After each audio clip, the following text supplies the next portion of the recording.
Okay, so this episode means a lot to me. This is like number one Ricky rule. Like, if you're with me, you gotta know that if you're gonna go run and tell all our problems to friends and family, it's fucking war. No, but all jokes aside, this isn't about me. This is about you. And this is about your partner being a lover that tells all. And that's why the title of this episode is Lovers Tell All. It's like a women tell all play, like Bachelor thing. But listen, this episode, I'm going to outline it for you, is all about if you're with someone or you are someone that takes every little fight, every little thing, and you report that shit back to your friends and family, you fucking suck. And if you're in a relationship with someone that does that, they fucking suck. And let me tell you why. Sit them down. You sit down yourself. Let's go to therapy with Ricky B. I'm going to make you better than before. This is what happens when you're in a relationship with someone that tells all of your fights to their family. And I'm going to talk about it in the position of if I'm the person running and telling my family. So for the majority of this podcast, we're going to do it in the format of I am getting in a fight with my significant other, and I run like a little fucker and tell my family and my friends every time I fight with my significant other. Okay? Remember, this isn't about me. This is about you or your partner, but let's make you better than before. Okay, so I get in a fight. I'll use names, but this is not applicable to us. I get in a fight with Rachel, and she says, Ricky, fuck you. Your hair blonde is ugly, right?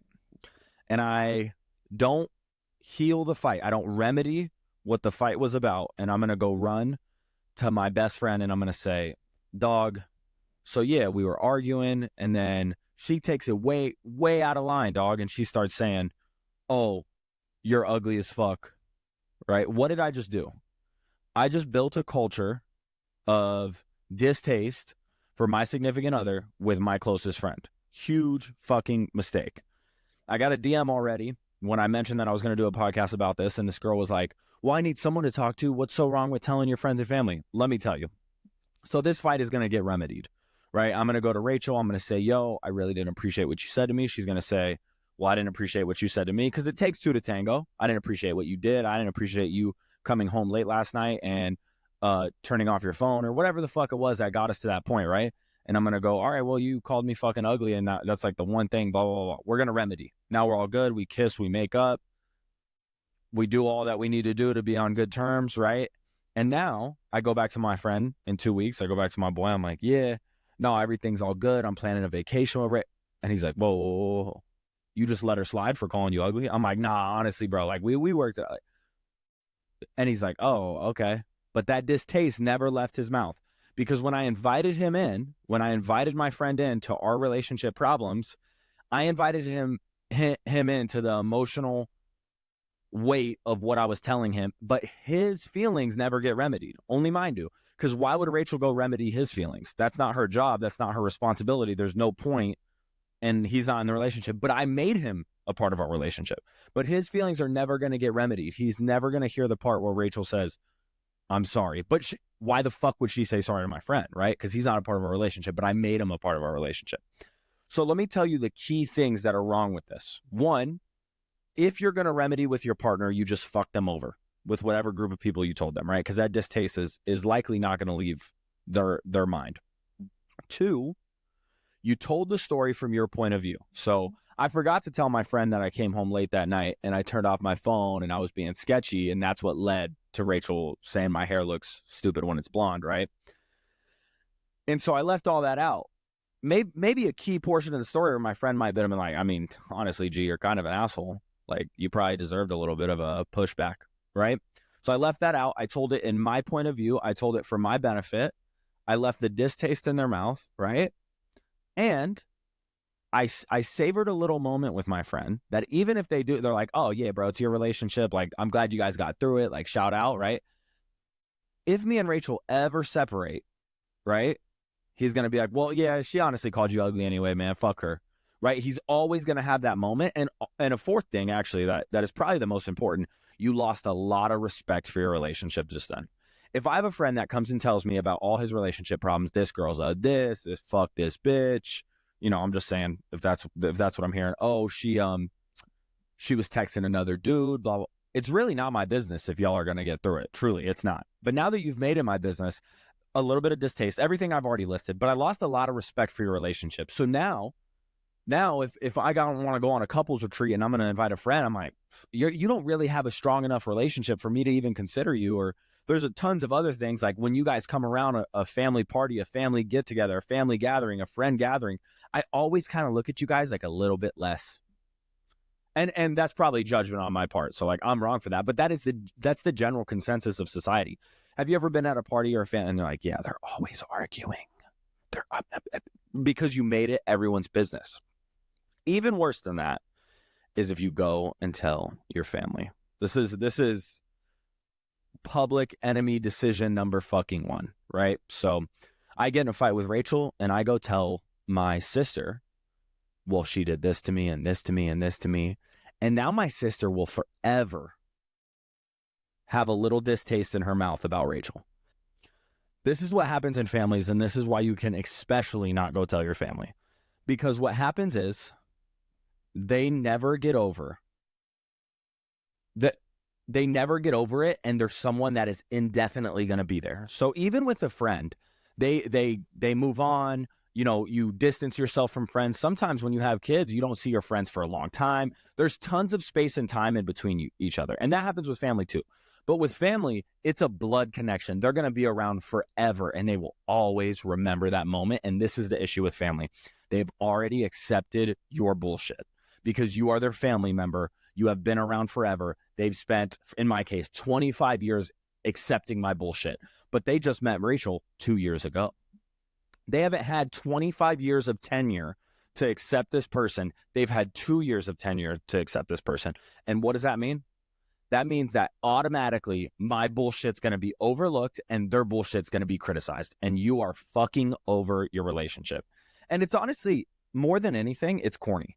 It's corny. You talking shit about your significant other to your family is just fucking corny, because they're going to lose so much respect for your relationship, and you're always going to be looked down as like, if every other relationship in that family circle like doesn't just blast their info to everybody, they're going to be looked at as strong, or you won't really know what to look at them as, because you won't know all the problems they go through, as opposed to the relationship that's constantly talking its shit, constantly letting everyone know what's going on. You're the laughingstock. You're the fucking joke at the family Christmas party. You are. You're the fucking joke. If someone needs a babysitter, well, they're fighting all the time, and they've had this problem and that problem and this problem. And the sad part is 9 times out of 10, you're likely going to remedy whatever the issue was. And when you remedy that issue, your family's going to look at you and they're going to be like, ugh, dumb as fuck. She's dumb. Oh, can't believe she put up with that. I would never. I love that shit. Family loves to go, oh my God, I would never put up with that.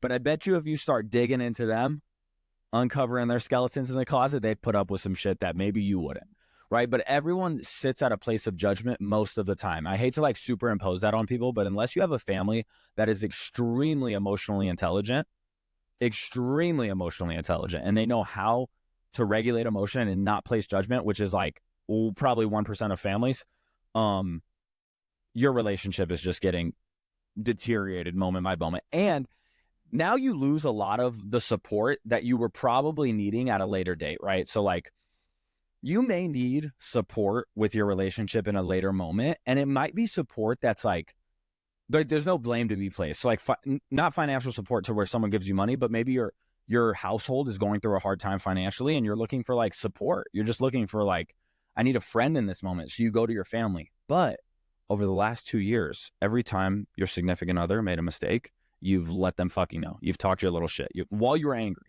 Oh, they did this and this and this. So now when you're in say you're in a financial hardship and you genuinely feel bad for your significant other and you're like, oh my God, he just lost his job. She just lost her job. It's been a hard hit on the household. She's trying her best. Like she's been working on her resume. No one's giving her a call back. Well, why would anyone call her back, bro? Didn't she like slap you in the face 2 months ago? Like, and I'll be honest, let me preface and let me say this within the first 11 minutes.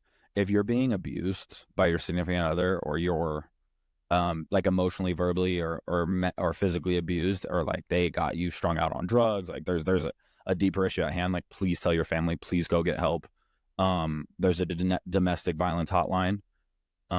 If you're listening to this podcast next to an abuser and you want to just type this into your little phone number real quick, and you need help, let me get the domestic violence hotline. It is 800-799-7233.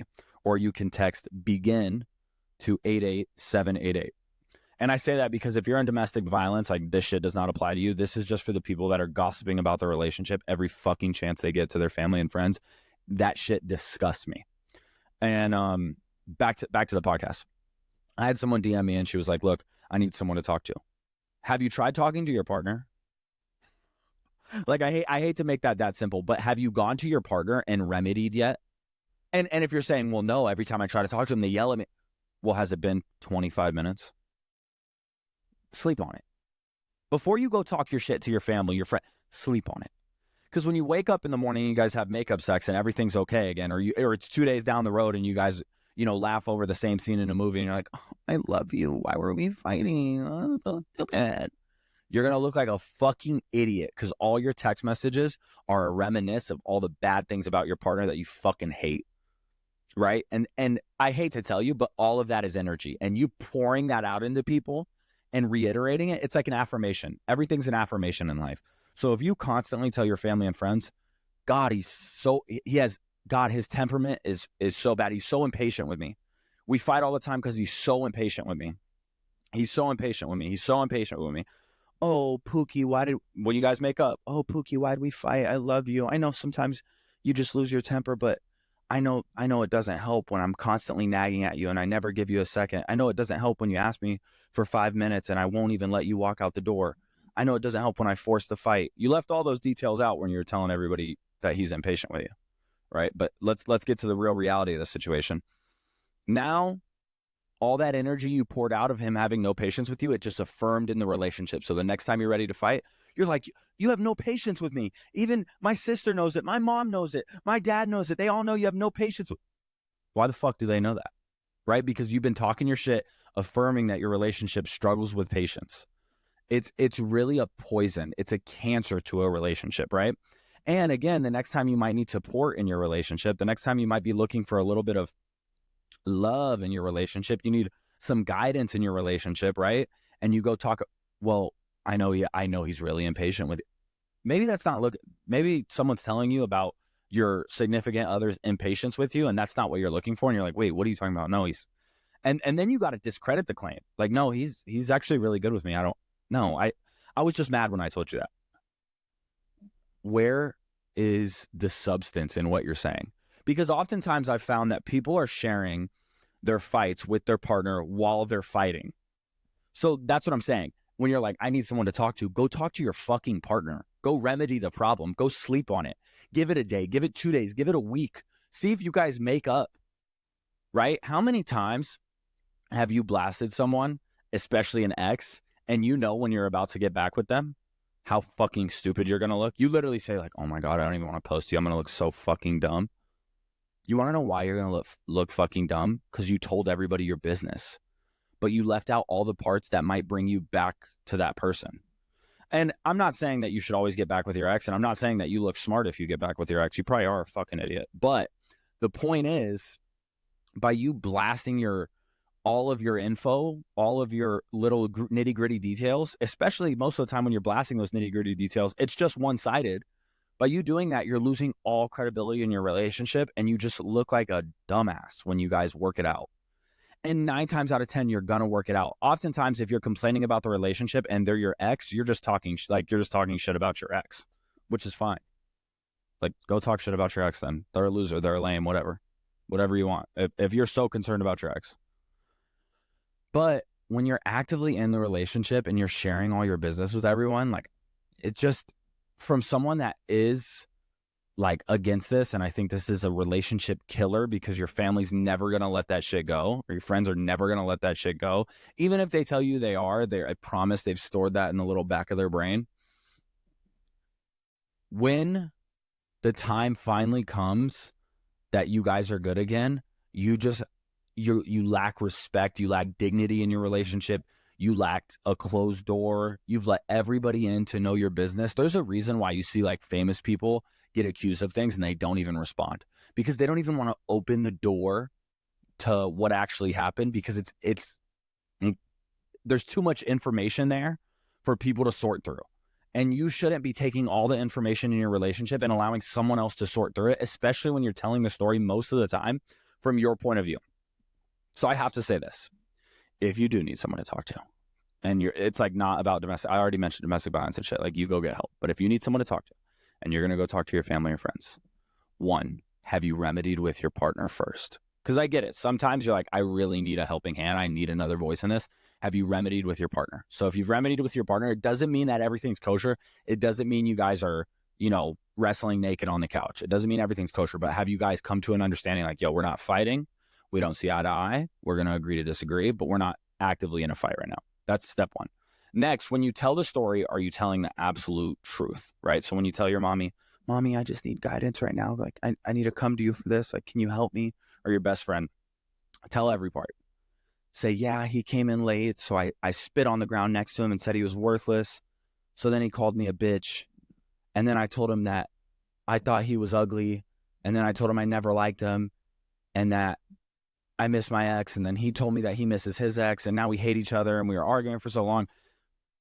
Make sure you tell it like that. Make sure you say every portion that you did and make sure you say every portion that they did. If you're going to let someone in, which I still disagree with, but if you're going to do it.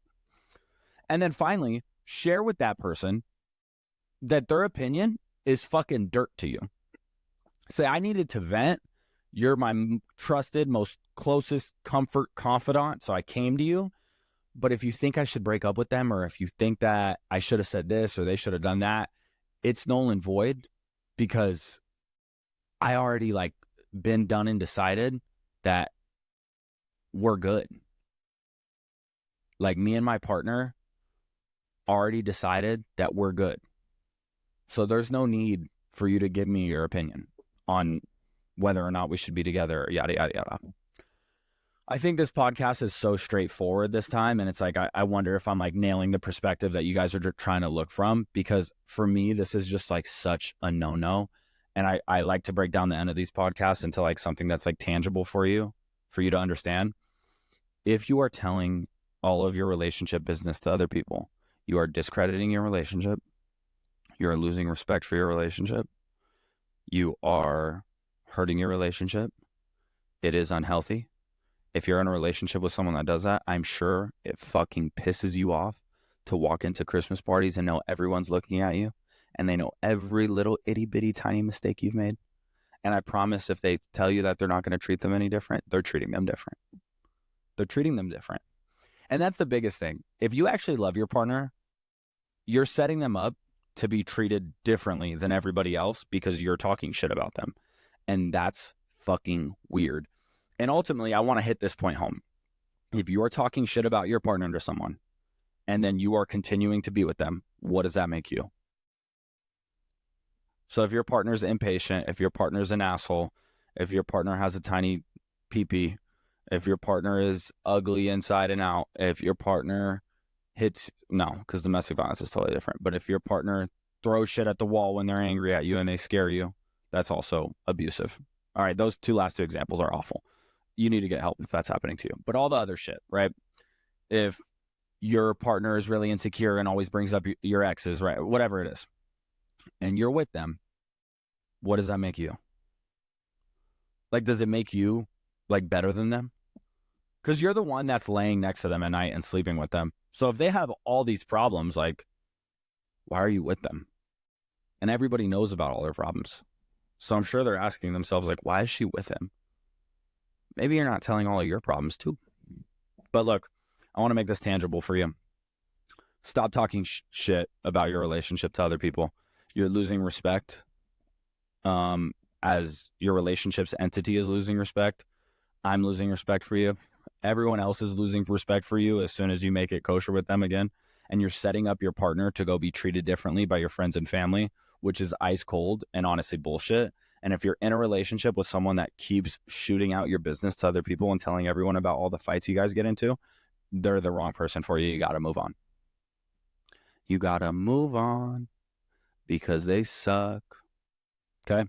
And that's Ricky B's therapy session. I know this was a short one, but I just like, honestly, I want to validate you. This is a short one because I literally want you to listen to this and feel validated, or I want you to listen to this and be like, ill, Ricky's fucking annoying. Like, I have to tell my family and friends. No, you don't. Go look in the mirror and be accountable. No, you don't. That's fucking ridiculous. You're setting your relationship up for failure. Okay? All right. I love you. Bye.